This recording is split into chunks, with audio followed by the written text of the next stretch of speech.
In 2010, you did an interview, and I read, you said, today, Vince is more about, we're putting smiles on people's faces, and Yes. I believe that to be true. But you also Yes. said, you went on to say, back in the day, it was more about the blood, guts, and glory. Yeah. And it was a whole different environment back then. Let's go back. Let's go back to, kind of that period there in the 80s, in the Carolinas when Crockett still owned National Wrestling Alliance, NWA. That was some of that. When I do cardio to this day, if I want to watch, as I was talking to a guest on a show the other day, when I go to my garage and do cardio, if I'm going to put wrestling in, it's 9 times out of 10, it's going to be stuff from the NWA, from Crockett Promotions. Yeah.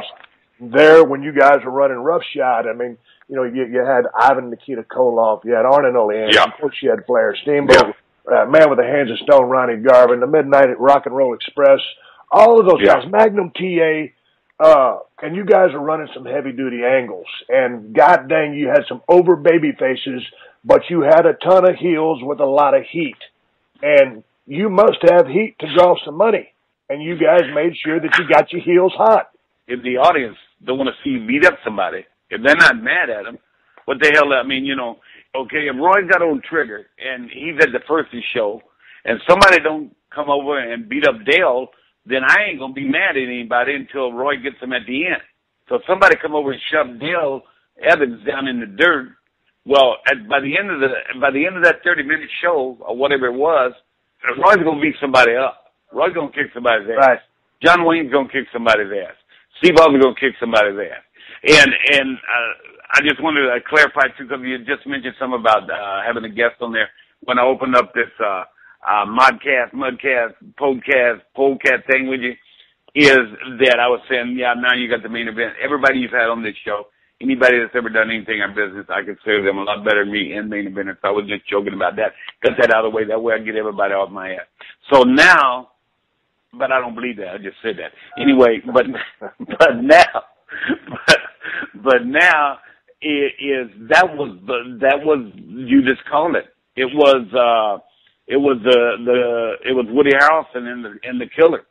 It was the Taxi. It was I want you to meet my little friend. Yeah. It was that was it. Let's go. That's what we were dealing with, that, man. And it became consistent with what was happening in the universe. I mean, I was lucky to be a part of that era, because that was such a fun era. Because so much fun for me to watch. I wanted to jump through my TV screen and beat the shit out of some of these guys. I remember, when Flair was working with Nikita Koloff in a cage, and the match was over. Ivan Koloff came down. He jumps Ric Flair. They're doing a number on him. Buster Khrushchev comes to hold the cage door shut so nobody can get in that motherfucker. And then all of a sudden, you come down, help clear the ring, start dropping bionic elbows. You help out Ric Flair. And Flair's starting to say something to you, and I'll be damned if Arn and Ole Anderson jump your ass from behind. Then Flair jumps in, they're triple teaming you and breaks your ankle. And I'll tell you, you can watch the crowd. And of course, this was in that golden age of pro wrestling when it was real, brother. You know what I'm saying? Yeah. And that whole crowd, they're all on their feet. They're watching it, and you're selling your ass off. And he's talking about, man, they might have to cut up your jean leg to expose that leg to see the damage. And you were selling it, and more people were madder than a motherfucker. I was. Hey, but Steve, but there you go. Here's the thing about that. We go back to the word sell again. We jump back in there, and the layman fan out there, it kind of understands it a little bit, but we really understand it. And that was what I was going back with you when you were in the hole and you refused to. I mean, the sell of that moment made Steve Austin. I mean, it was just, this guy is not going to stop or quit for anything. So going back to that, to where they broke the leg. You remember what we used to call, we had a saying back in the day, white heat. Okay, yes. White heat was when they broke my leg and the arena would get stone cold quiet. Yep. That roar would stop and you would look out there and it would last about 20 seconds. Yep. And then as they were absorbing what they just seen. Yep. And that white heat started to build, and that's what we called, hey, Rube.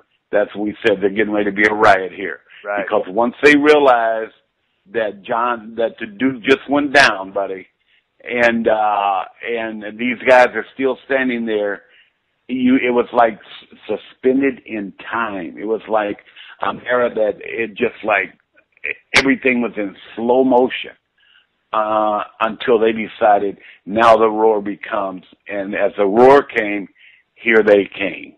And as they came, and we would finally get back a little bit worn, and, you know, guys would get back and the heels would get back and say, wow, man, I mean, you know what, that was amazing. But you can't do that nowadays because of social media. I mean, WWE is way more about the entertainment aspect of our whole industry, whether it's giving money to to all of the foundations we do and all the work we do at WWE and all the work you did and all the groundwork we did. But when we talk about just wrestling and we talk about them eras that set the tone for what we're doing, why would Vince want to buy something that wasn't successful? Why would he want to own the whole world if it wasn't successful and he had his vision of where he wanted to go? So there we are. I mean, it's just that simple. And we just, you know, you're so much younger than me. It's cool, but you know, just old fart. You know, we just, you know what I mean? We're just dwelling in the past, but the past was good. You got to go. If you ain't got no past, you ain't got no future, kid.